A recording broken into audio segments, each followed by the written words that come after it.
Abroad, you do this one. You do this one. Hi, abroad, you do this one. That's me, do this one. Hi guys, and welcome back to my channel. If you're new here, welcome, and if you're seeing me for the first time, hello, my name is Furo, and on this channel I create content about my life in the UK. Good to see all of you. Welcome back to my channel. Please, at this point, if you've not subscribed, I will urge you to subscribe. Without further ado, let's get into the video. So guys, just as the title of this video, there's a pandemic eating up the UK right now. Sometime early in this month, I think early in June, sometime in first week of June, we heard this news that children in UK schools are being allowed to change their genders without telling their parents. Like, when I heard this thing, I was like, if I don't come here and say this thing or say my mind or just talk about it, it's somehow like, this is one of the disadvantage of raising children in developed communities. Like, it's a lot of wahala. Like, you know, back home in Nigeria, let me use Nigeria precisely because that's where I'm from. Back home in Nigeria, a child will not have the temerity to come and tell you that, mommy, I'm a girl, I want to identify as a girl again, I want to identify as a boy, or I want to identify as a car. A child won't get that temerity. But here, children are beginning to change their gender in schools without their parents knowing. So they'll just come to school and say, oh, from now henceforth, I don't want to be identified as a girl again, I want to identify as a boy. And you know, they'll just change their gender, give them new uniform or do whatever, and they won't even inform their parents. God bless Rishi Sunak, the new prime minister, who had come out to say no, it is inappropriate. And I think it's inappropriate for a child to change their gender without you, the school, telling the parent, but you acknowledge the decision of the child. And to even imagine that there are people who are out there advocating for it, that a child has the right to change their gender and, you know, without even informing their parents, is alarming. Like, it's alarming. How is that? Like, here, if you go to a store to buy an alcohol, you have to be 18. So they have a age bracket where you can buy an alcohol. So if you walk into a store and you look too young, they will tell you to bring your ID card. I remember one time I went to a store to buy alcohol. Then I was on low cost. But even if I was on low cost, looking at me, you still know I'm a mature person. I'm not a child, okay? But for some reason, this lady asked me for my ID card.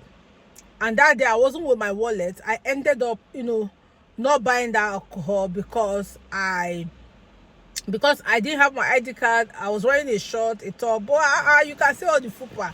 You should know that a woman that has all the fupa and come here is not a child. But for some reason, she refused to sell me the alcohol, so I left. So if buying something as common as alcohol has age bracket, why can't, you know, schools come out and tell your parents? Like, you have to have your parents' permission first before you decide to change your gender. I have no issue with, you know, gender changing or LGBT community, but I think people should be allowed to make their own decisions and run their own life the way they want to run it.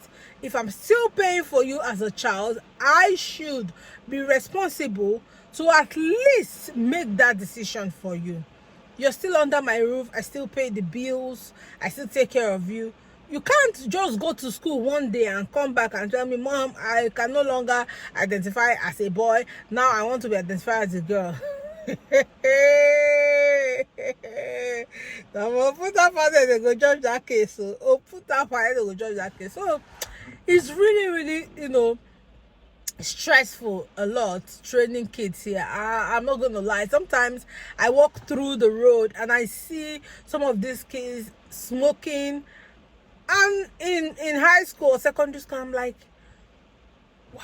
what the hell, what's going on, you know?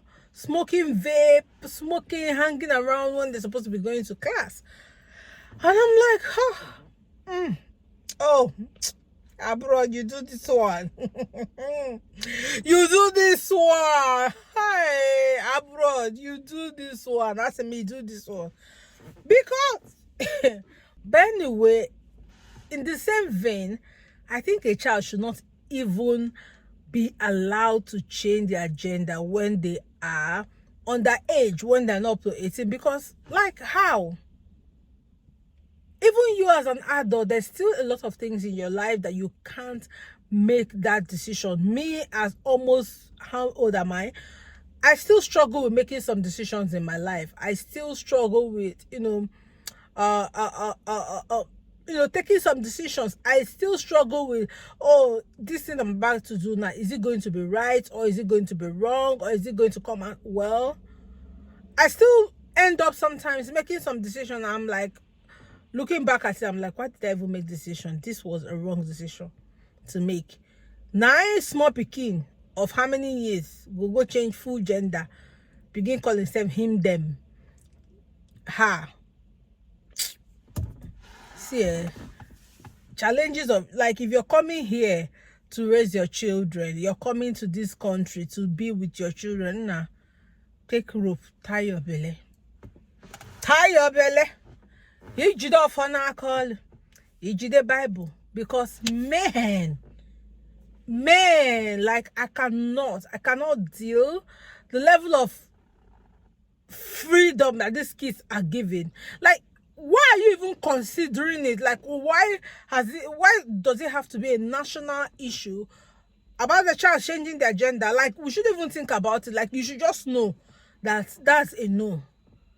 You should just know that that's a no, that if you're not up to 18 years old, you're still in secondary school, primary school, you should just know that changing your gender is a no. Prime Minister doesn't even have to come and talk about it and say, oh, you don't have any right to change your gender. They have to tell your mom. They have to make sure they tell your parents. You don't. Man, the challenges of raising children here. The challenges. So if you're coming, radio, it's not easy.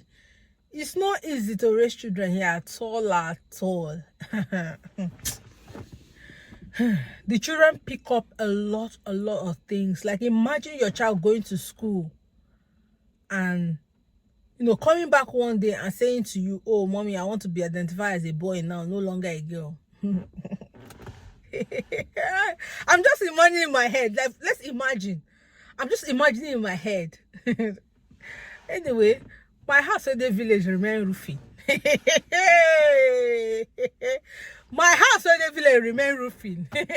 Oh, if you've not built house in the village, you better start building it. If you want to raise a child here, you better start building it. If your parents are not in the village yet, they are not comfortable yet to go to the village, start making plans. If you don't have anybody in the village or in Nigeria, you can just it. Somebody will reach village.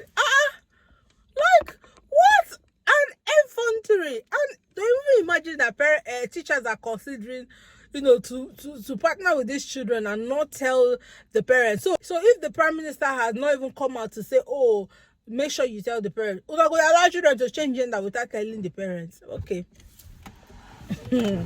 Okay. God will help us. Like, God will help us. Like, pray for your children. Pray for your children. And some of the things, while I was researching about this topic, and because I wanted to keep myself, educated and aware of what is going on. And some of the things the children stated that were making them decide to change gender was like, they were trying to make sure that if they change, some of them said, like the girls ones that were being bullied, said, oh, if they change gender, that they won't be bullied anymore. And, most of them that talked about it concentrated on bullying. So please, moms, dads, parents, no matter how super, make sure you're listening to your child. Make sure you're watching for signs of bullying. Even teacher here can bully your children. Even teacher, not only children. Open your eye. Not only their classmates can bully children. Teacher, their class teacher can bully. Anybody can bully anybody. So watch, listen to your children. Every day you come into the house, have a conversation with them. Pay attention to what they are saying. And if you notice any form of reach school, reach that school. If you watch my previous video, I always say, before you come and live here, you have to build confidence. Not be to jackpot be the thing, no. You have to build confidence, because this place, Anyway, guys, put your comment in the comment section. Let me know, what do you think about kids changing gender in primary school? For me, it's a no. For me, it's a no. Absolutely no. N-O. No. Big capital no. If you don't agree, my house now roof will remain. My house in the village now roof will remain. Okay, guys, thank you so much for watching this video. Until I see you in another video. Bye-bye.